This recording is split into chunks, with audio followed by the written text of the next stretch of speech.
بسم اللہ الرحمن الرحیم۔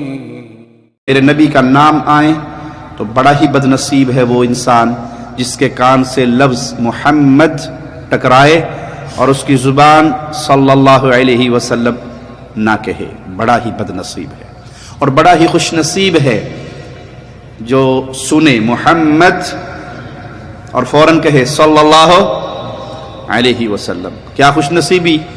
اس نے میرے آقا پر ایک دفعہ درود پڑھا صلی اللہ علیہ وسلم، اس پر اس کا اللہ 10 رحمتوں کا نزول فرما دیتا ہے۔ اس کے 10 گناہ معاف ہو جاتے ہیں، اس کے 10 درجے بلند ہو جاتے ہیں۔ جب ہم یہ بات کہتے ہیں لوگوں کو درود پڑھنے کی تو بعض لوگ بڑے حیران سے ہو کر سنتے ہیں، خاص طور پہ جو نئے کبھی ہماری مجلس میں آئے ہوں، کہ ہم نے تو ساری عمر یہی سنا تھا کہ یہ درود کے منکر ہیں۔ ہم بھائی درود کے منکر نہیں، ہم نے درود گھڑنے سے منع کیا۔ گھڑنا سمجھتے ہو؟ تراشنا، بنانا، گھڑنا، یہ ایک ہی چیز ہے، ایک ہی الفاظ مترادف ہیں۔ ہم نے درود بنانے سے منع کیا، درود گھڑنے سے منع کیا، درود تراشنے سے منع کیا۔ لوگوں نے جھوٹ کی خبر چلا دی یہ درود پڑھنے سے منع کر رہے ہیں۔ ہم درود پڑھنے سے منع نہیں کرتے، درود گھڑنے سے منع کرتے ہیں۔ درود تاج، درود لکھی، درود ماہی، درود فلانا، ہم کہتے ہیں اس کی ضرورت اس کو ہو جس کی گود میں اوریجنل محمد کا دیا ہوا درود نہ ہو صلی اللہ علیہ وسلم۔ تو درود پڑھیے۔ ایک مجلس میں اگر آپ نے ایک مرتبہ کہا صلی اللہ علیہ وسلم، اللہ کی 10 رحمتوں کا نزول آپ پر ہوگا، آپ کے 10 درجات بلند ہوں گے، آپ کی 10 خطائیں معاف ہوں گی۔ اور جو صبح اور شام 10 مرتبہ میرے آقا پہ درود پڑھ لیتا ہے، یہ وہ خوش نصیب ہے جس کو قیامت کے دن محمد کی شفاعت بھی نصیب۔ میرے مالک کا فرمان ہے، میرے بندو، جب تمہارے پردہ سماعت سے محمد صلی اللہ علیہ وسلم ٹکرائے تو زبان سے فوراً کہو صلی اللہ علیہ وسلم۔ ایک دفعہ میرے نبی پہ درود تم پڑھو، تمہارا ادھار میں نہیں رہنے دوں گا، 10 نیکیاں تمہیں عطا کر دوں گا۔ کیا خیال ہے کسی کا کمپنی کا آنر اپنی لیبر سے کہے کہ جو مجھے 1 پاؤنڈ دے گا میں اس کو 10 پاؤنڈ ریٹرن کروں گا؟ اس کے دفتر کے سامنے سے لائن ٹوٹے گی؟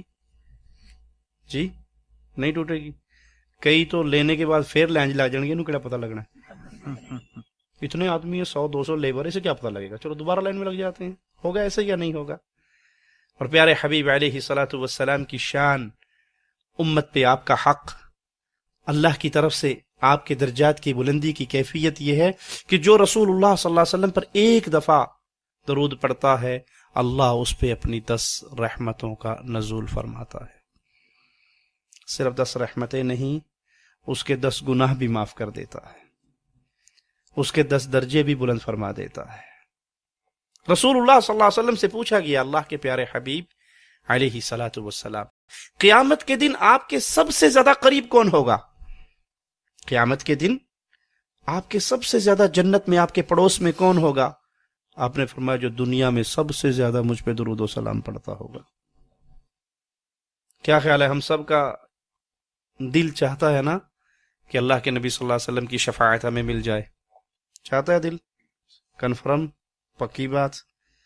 پیارے نبی امام کائنات محمد الرسول اللہ صلی اللہ علیہ وسلم کی رحمتوں میں قربان جائیں، نسخہ دے کے گئے، فارمولہ دے کے گئے، طریقہ کار بتا کر گئے۔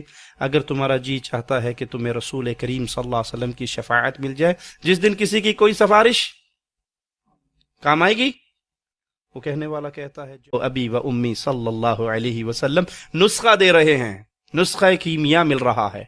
جو یہ چاہے جب قیامت کے دن آدم علیہ السلام سے لے کے عیسیٰ علیہ السلام تک کی زبان پہ جملہ ہوگا، رب نفسی، ہم نہیں سفارش کے لیے اے انسانوں تمہارے ساتھ چل سکتے۔ آدم علیہ السلام کو اپنی غلطی یاد آ رہی ہے، ہر نبی کو اپنا اپنا کوئی مسئلہ یاد آ رہا ہے، اور ہر نبی آگے بھیج رہے ہیں، آگے جاؤ آگے جاؤ، وہ ہیں ایک ہے جو تمہارے ساتھ جائے گا۔ اور جب ساری انسانیت محمد کریم فداہ ابی و امی صلی اللہ علیہ وسلم کے پاس آئے گی تو آپ کہیں گے ہاں میں حقدار ہوں، میں تمہارے ساتھ چلتا ہوں، میں تمہاری سفارش کرتا ہوں، میں تمہارے لیے اللہ سے مانگتا ہوں، میں سوال کرتا ہوں، میں عرش کے سامنے سجدہ ریز ہوتا ہوں، میں لمبے سجدے کر کے تمہاری معافیوں کا سوال کرنے والا ہوں۔ وہ نبی اس دنیا میں اہل ایمان کو نسخہ دے رہے ہیں، اگر تم چاہو تمہیں قیامت کے دن محمد کی شفاعت ملے صلی اللہ علیہ وسلم، تو صحیح حدیث ہے 10 دفعہ صبح 10 دفعہ شام مجھ پہ درود پڑھ لیا کرو۔ مشکل کام ہے، 10 دفعہ صبح 10 دفعہ شام مجھ پہ درود پڑھ لو۔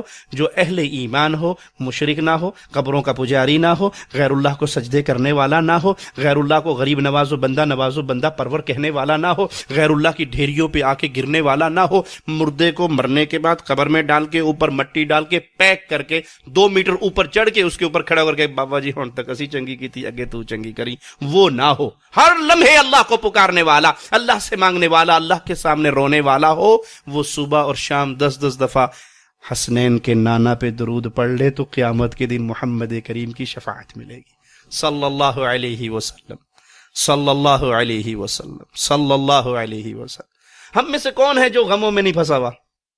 جی کوئی ہے جس کو غم نہ ہو؟ کوئی دعویٰ کر سکتا ہے کہ میں بڑی ٹھاٹھ کی زندگی گزار رہا ہوں، کوئی غم نہیں؟ کوئی غم نہ ہو تو بڈھی دا غم تو ہوندا ہی ہے۔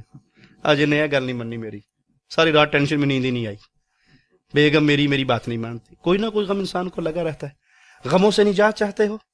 امام الانبیاء نسخہ دے رہے ہیں، غموں سے نجات کا نسخہ۔ صحابی آتے ہیں، غالباً ابی بن کعب ہیں، اور کہتے ہیں یا رسول اللہ صلی اللہ علیہ وسلم میں کثرت سے آپ پہ درود پڑھتا ہوں، درود و سلام میں بہت زیادہ پڑھتا ہوں آپ پہ، تو مجھے بتائیے میں کتنا پڑھوں؟ 1 گھنٹہ ہے مثال کے طور پہ، تو میں اس کے 1 گھنٹے میں 1 حصہ آپ پہ درود پڑھتا ہوں، 3 حصے دعا مانگ لیتا ہوں، ٹھیک ہے؟ آپ نے کہا ٹھیک ہے، لیکن اگر تو زیادہ پڑھے گا تیرا ہی فائدہ ہوگا۔ کہا اچھا ٹھیک ہے، پھر میں یوں کرتا ہوں، اللہ کے نبی صلی اللہ علیہ وسلم ہاف کر لیتا ہوں، 2 حصے میں آپ پہ درود و سلام پڑھوں گا اور 1 حصہ میں اپنے لیے اللہ سے مانگ لوں گا جو میری تمنائیں، پریشانیاں، غم، دکھ ہوں گے۔ آپ نے کہا ٹھیک ہے، لیکن اگر درود و سلام زیادہ پڑھے گا تو تیرا فائدہ ہوگا۔ اچھا چلو ٹھیک ہے، پھر میں یوں کرتا ہوں کہ 3 حصے میں درود و سلام پڑھ لوں گا، 1 حصہ میں اپنے لیے، اپنی اولاد کی، اپنے آپ کی، اپنے رزق کی، اپنے معاملات کی، اپنے پریشانی، ٹینشن و غموں کی، اس کے لیے میں دعا کر لیا کروں گا، اور 3 حصہ جو وقت ہے وہ میں آپ پہ درود و سلام میں گزاروں گا۔ اب پیچھے کچھ رہ گیا تھا؟ وقت تو نہیں بچا نا؟ آپ نے کہا ٹھیک ہے، لیکن اگر تو درود و سلام میں اضافہ کرے گا تو تیرا ہی فائدہ ہوگا۔ کہا ٹھیک ہے، اللہ کے نبی صلی اللہ علیہ وسلم آج کے بعد میں اپنے لیے کوئی سوال نہیں کروں گا، کچھ نہیں مانگوں گا۔ میں نے جو وقت مقرر کر رکھا ہے، مثال کے طور پہ ڈیلی 1 گھنٹہ، آدھا گھنٹہ، 10 منٹ، 5 منٹ میں تنہائی میں بیٹھ کے اللہ کے سامنے روتا ہوں۔ یہ عظیم لوگ ہوتے ہیں جو اپنے دن کا کچھ لمحہ اپنے خالق و مالک کے ساتھ باتیں کرتے ہوئے گزارتے ہیں۔ ہم نے وقت رکھا ہوا ہے نا، ہم نے وقت رکھا ہوا ہے نا۔ جیو ٹی وی دیکھنے کا ٹائم ہمارے پاس فکس ہے کہ وہ قادری صاحب ہوتے گئے، عمران صاحب بھی گئے، پتہ نہیں کیا پہ ہوتا ہے، چلو جی آؤ جی 1 گھنٹہ پہنے جی۔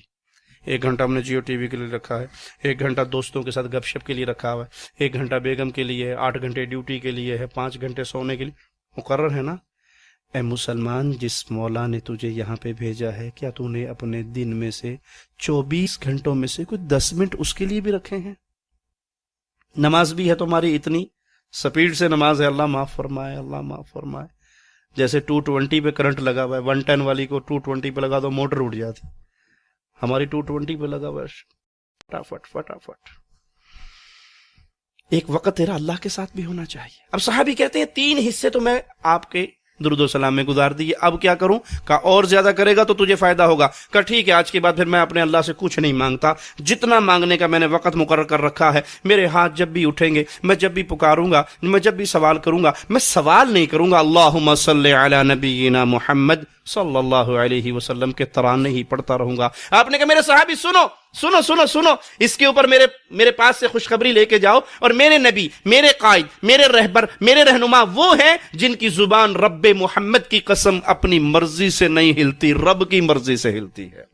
وما ينطق عن الهوى ان هو الا وحی یوحى۔ کائنات کا ہر پیر، ہر فقیر، ہر امام، ہر شیخ، ہر مرشد، ہر مولوی، ہر ملا اپنی مرضی سے بولتا ہے، فاطمہ کے بابا رب کی مرضی سے بولتے ہیں۔